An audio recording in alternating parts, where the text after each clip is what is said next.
What's up, everybody? Justin here. I'm back with another new show. Top 50 most iconic moments and matches in WWF WWE history. Top 50 most iconic moments and matches. This is part 2. Part 1, check it out. It was 50 down to 40. This show will be 39 all the way down to 30. Number 39 all the way down to number 30. Here we go. Number 39. Again, this is my top 50 most iconic moments and matches in WWF, WWE history. Number 39 is Y2J. Chris Jericho, making his WWF debut August 9th, 1999. Raw debut. Raw is Jericho. What a debut. It was damn good. Crowd was hype, super hype for it. Crowd was on fire. It was in Chicago. And Jericho made his debut. Raw is Jericho. Raw became Raw is Jericho. He got signed. He left WCW. In my opinion, it was a big loss for WCW. And then, like a couple months later, they lost Eddie, Chris Benoit, Dean Malenko, Perry Saturn. That's 5 good talents they lost. Anyways, The Rock was in the ring. It was so epic. Such an iconic moment. In my opinion, it was at the height of the Attitude Era. The Rock was in the ring. Jericho. Rock says, "Excuse me, sir," or "Who are you?" or something. Or "Who the hell are you?" Something like that. Jericho tried to talk. Rock goes, "It doesn't matter who you are." Epic. So damn good. That's number 39, Y2J's August 9th, 1999 WWF debut on Raw. Number 38. Big, it was a shocking moment. I guess it was iconic. Not really iconic in a good way. But it was a big moment. Number 38. Stone Cold Steve Austin walks out. Walks out on the company. Took his ball and went home. Say whatever you want to say about it. The guy was burned out. He did take his ball and go home. I believe he needed a break. The guy's burned out. The guy was on the road full time for like forever. For like over 10, 12 years. But he did have time off in 2000 when he got neck surgery. He did have most of the year 2000 off. Not all of it, but half of the year. At least the first 10 months he was gone. He was gone total, I believe, 12 or 13 months. Number 38 is when Stone Cold Steve Austin walked out on the WWE June 2002.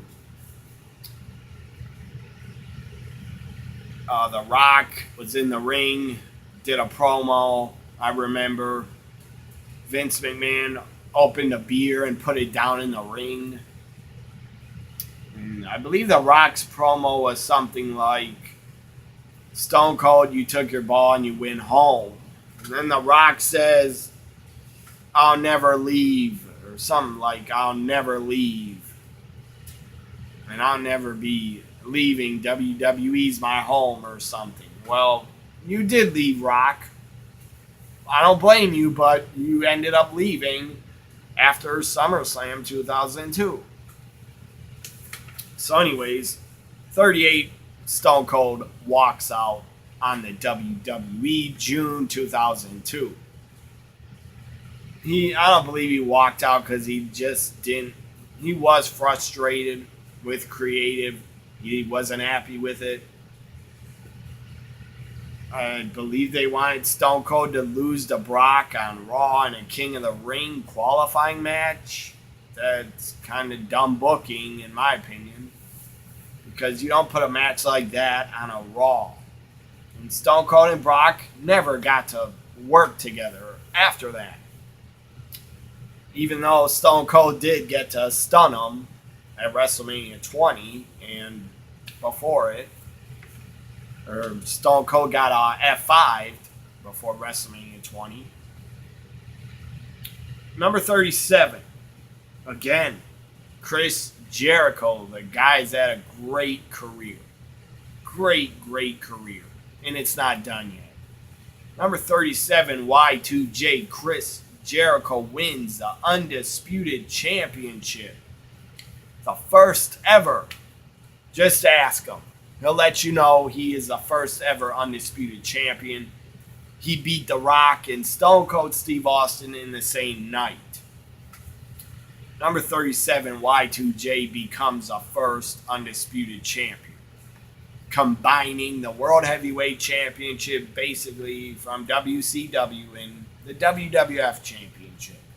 Number 36, iconic match. Definitely was an iconic match. Number 36, Hulk Hogan, Hollywood Hogan against The Rock at WrestleMania 18. Hogan was a heel, but Hogan was cheered. He was cheered like crazy. He was basically flipped from a heel to a babyface by the fans, because the fans in Toronto, they didn't want to see Hogan as a heel. They wanted the old Hulk Hogan back, Hulkamania. They wanted it back. They wanted it to run wild again. And that crowd was just damn good. They were on their feet basically the whole match. And remember what Hogan did to The Rock before WrestleMania. Him, Scott Hall, Kevin Nash basically murdered The Rock on Raw. Hogan hit him with a hammer. Scott Hall gave him the razor's edge. Kevin Nash powerbombed him. Then they crushed the ambulance that The Rock was in. And that didn't even help give The Rock sympathy, because they wanted Hogan as a babyface. Number 36, Hulk Hogan, Hollywood Hogan against The Rock, WrestleMania 18. Hogan cheered like crazy. Number 35, Ric Flair returns to the WWF. November 2001 on Raw, the day after Survivor Series 2001. Ric Flair returns. It was great. I popped, I marked out. Ric Flair hugs Vince, Mr. McMahon, and says, "We are co-owners." He goes, "I bought the stock that Stephanie and Shane lost in the winner-take-all match." Ric Flair says, "I bought the stock, and now we are co-owners." Ric Flair's return, November 2001, number 35. Number 34, The Undertaker, WrestleMania streak. The Undertaker's WrestleMania streak broken. Brock Lesnar defeats the streak, breaks the streak, the WrestleMania streak of the dead man. Number 34, The Undertaker loses at WrestleMania 30 to Brock Lesnar.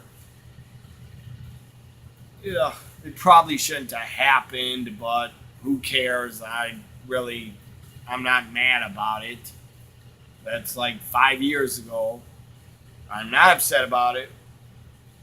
At the time, I was shocked. I was pretty damn shocked. Anyways, Undertaker's streak broken at WrestleMania 30 is number 34.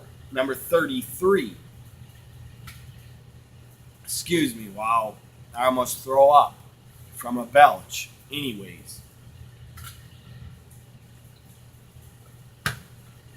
Number 33 is Halftime Heat. Empty arena match. The Rock against Mankind definitely was an iconic match, in my opinion. Number 33, Halftime Heat. In 1999, during halftime of the Super Bowl, The Rock, Mankind beat the crap out of each other. It was awesome. It was epic. Number 32, iconic moment.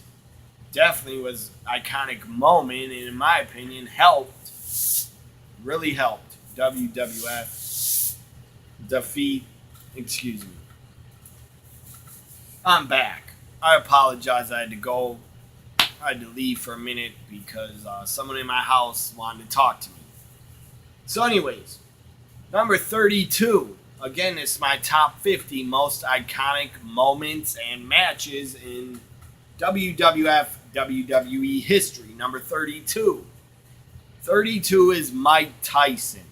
As I was saying, I think WWF getting Mike Tyson really helped them win a ratings war with WCW on Monday nights.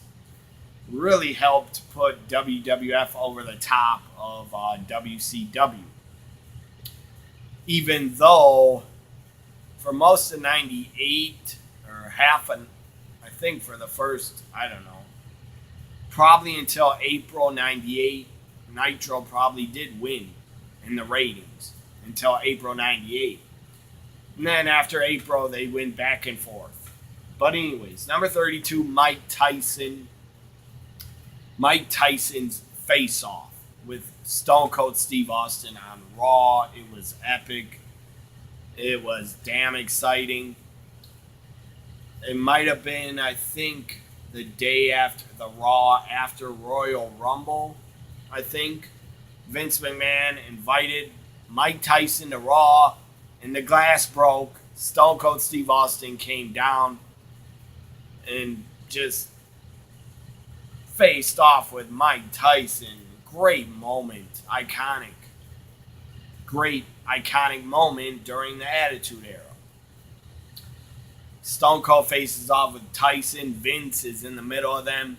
Vince McMahon with the microphone. Stone Cold says, Mike Tyson, lock your little beady eyes on these eyes of the world's toughest son of a bitch. And then Tyson, I believe, pushed Stone Cold first. And then all hell broke loose. It was awesome. And Vince after it was hilarious. Vince McMahon after it goes outside the ropes trying to swing at Stone Cold, yelling at him, you ruined it, damn it! You ruined it! You ruined it! And that was great. Just great. Great stuff to build up WrestleMania 14. And Tyson eventually joined DX. That was pretty funny. And then turned on Shawn Michaels at WrestleMania. He was the outside enforcer. I mean, they got a ton. WWF bringing in Mike Tyson, they got a ton of mainstream publicity. Really good move. Great move by Vince McMahon to bring in Mike Tyson. Number 31. Iconic moment. Definitely was iconic. I actually was, by the way, about Mike Tyson.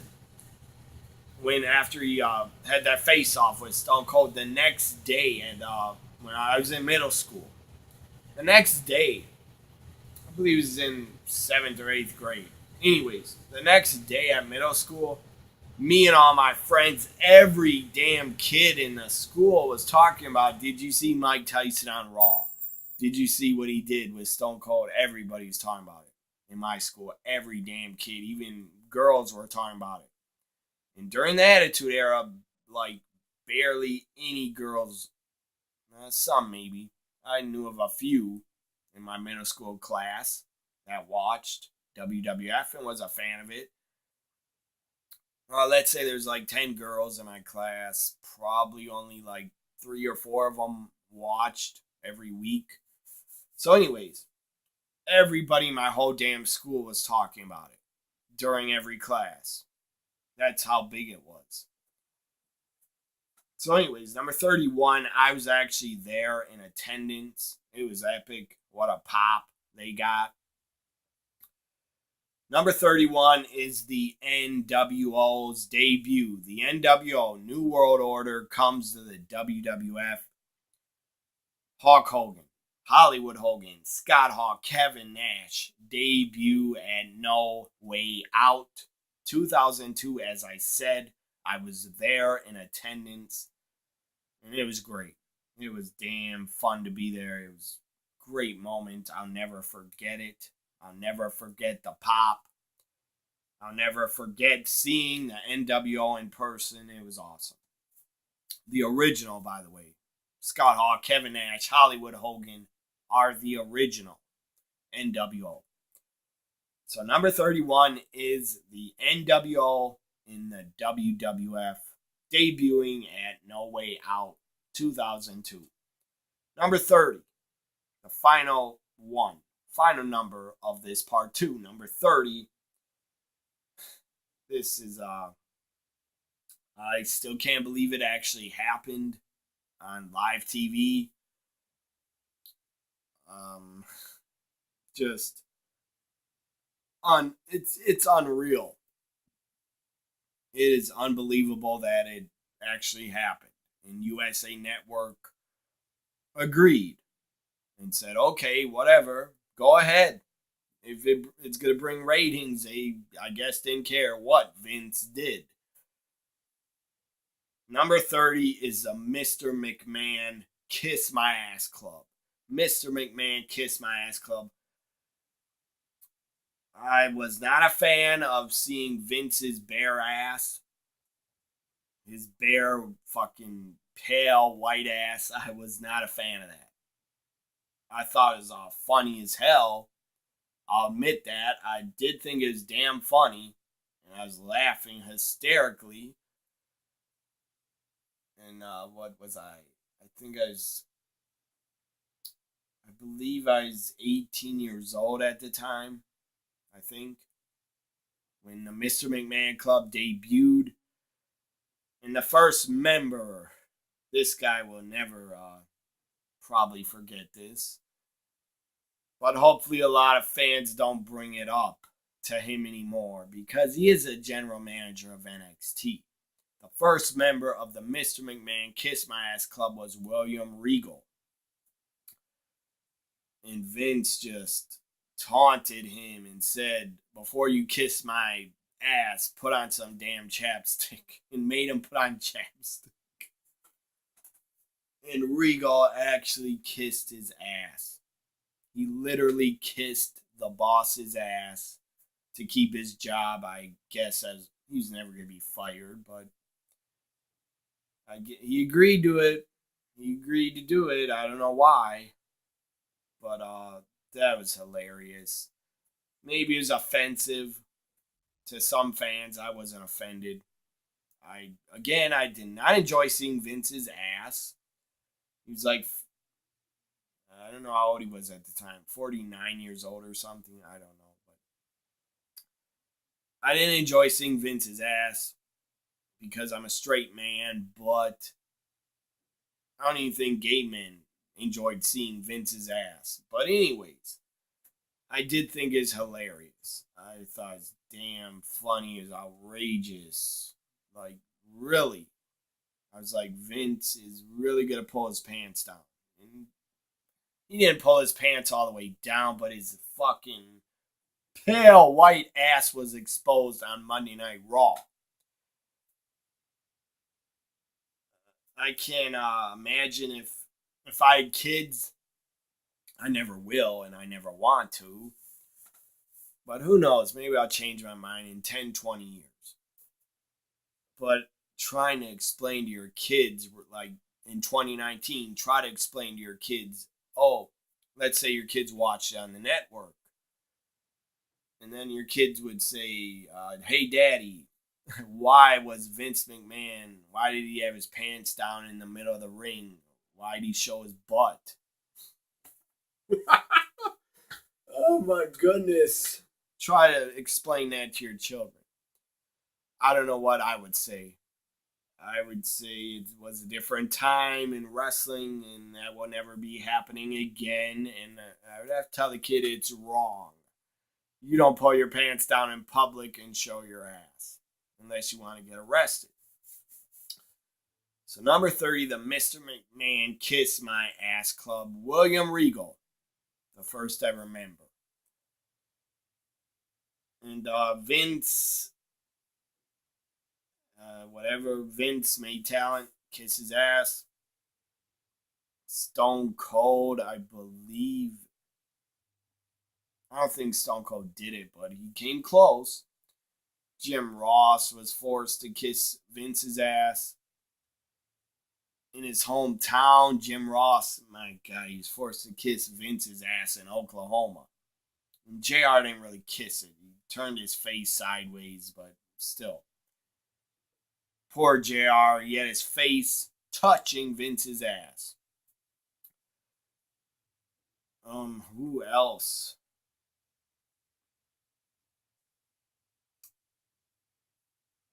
Shawn Michaels at one point almost kissed it, but pushed Shane McMahon into Vince's ass, I believe. I don't remember who else are members of the Vince McMahon Kiss My Ass Club. I try to forget it. But when Vince debuted the Kiss My Ass Club, that was an iconic moment. At least it was to me, because I'll never forget it. And anyways, Vince, the guy got his face pushed. Eventually, he got his face pushed into the ass of Rikishi. My God. I don't know why Vince did that, but whatever. I guess Vince was trying to tell his talent, I'll do anything for my company. Hope you enjoyed this top 50 most iconic moments and matches, part 2. I did number 39 down to 30. Hope you enjoyed it. Bye for now.